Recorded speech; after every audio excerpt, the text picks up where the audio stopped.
Six Flags confirms priority to close or sell more parks amid America shutdown.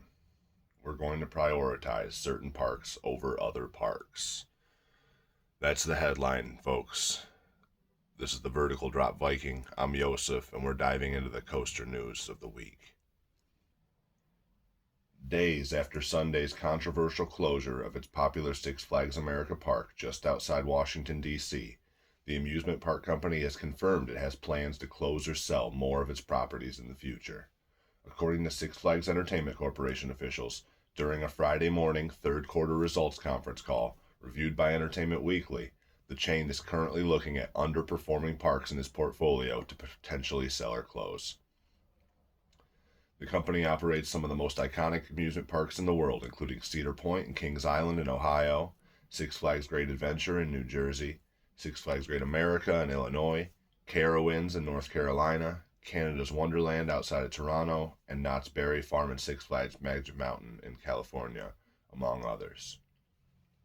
Brian Witherow, Executive VP and CFO of the chain, which merged with fellow parks chain Cedar Fair in 2024, told those on the line that he was not going to break out the numbers of the underperforming parks in the chain, but that the industry is all built around attendance, before acknowledging that the portfolio didn't deliver the number of guests that the company hoped for in 2025.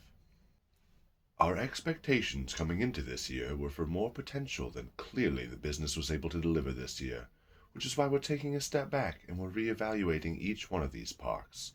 Where they current status, that was the quote. I didn't say where they current status, the quote did. What the potential is, and what the effort is to get them up to where we know they can be long term, he said, characterizing the year as an attendance-driven miss for the company.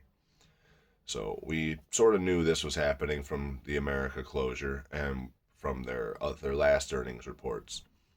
We kind of knew that Cedar Fair was doing fine when the companies merged and Six Flags wasn't. And it seems like that's sort of continuing. The thing is that before the merger, Six Flags voraciously held on to their properties. It didn't matter how they were performing before the merger; they were performing, and that was all that matters to Six Flags. Whereas Cedar Fair, Geauga Lake, rest in peace. Cedar Fair is not afraid to chop off its own branches if they're not making enough flowers. What does this mean for the future?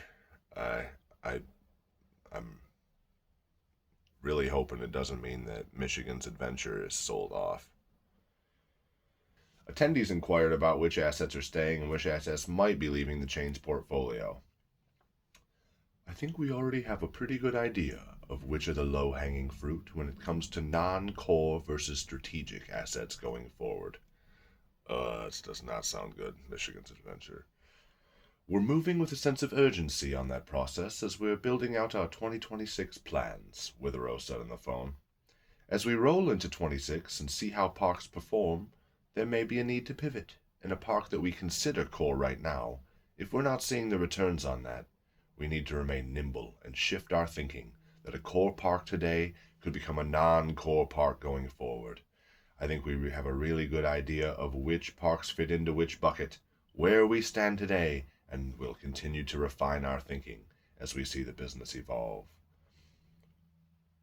That is not good wording. That is not worded well for us. He did not say we're going to look at parks that we think are underperforming and move them into the performing bucket. I don't know why he used the term bucket, but he did not say we're going to be moving Michigan's adventure from the low-performing bucket to the high-performing bucket, or so many of these other small parks. Fiesta, Texas. He said that Great America's not safe. That's what I'm hearing when I read we're reevaluating parks that we believe are core parks, and they can become non-core parks if the numbers say so. Great America, you better have some attendance this year.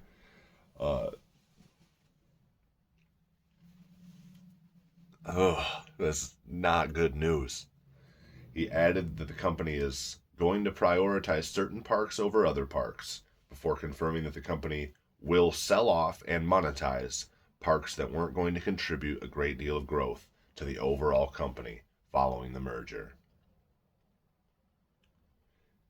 In a bigger company where we're trying to narrow our focus and shrink our capital needs and our risk or liability closures, getting the portfolio smaller and more nimble is a priority.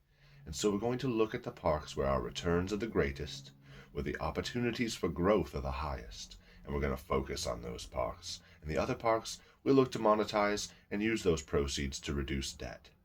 That's writing on the wall, folks. They are selling more parks. Six Flags America was not the end.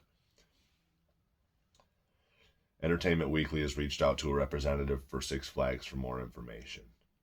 In addition to Six Flags America closing in Maryland, the company's California's Great America Park in Santa Clara, California is set to shutter by 2028. On Sunday, many fans grieved the loss to Six Flags America, which first opened as a drive-through wildlife park in '74 before undergoing many transformations, including the addition of rides and roller coasters, like the 108-year-old relocated Wild One, over the years. So, you heard it here.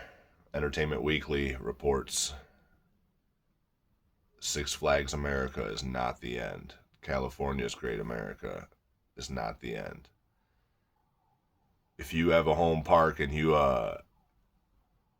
rely on it for your thrills, you might want to bring your friends this summer because apparently all the parks are competing to see who can stay alive. We have a Six Flags Squid Game situation for 2026. Thanks for watching this with me. Make sure you like and subscribe if you want to see more coaster content. I come out with at least one a week. I've been Josef, Vertical Drop Viking out.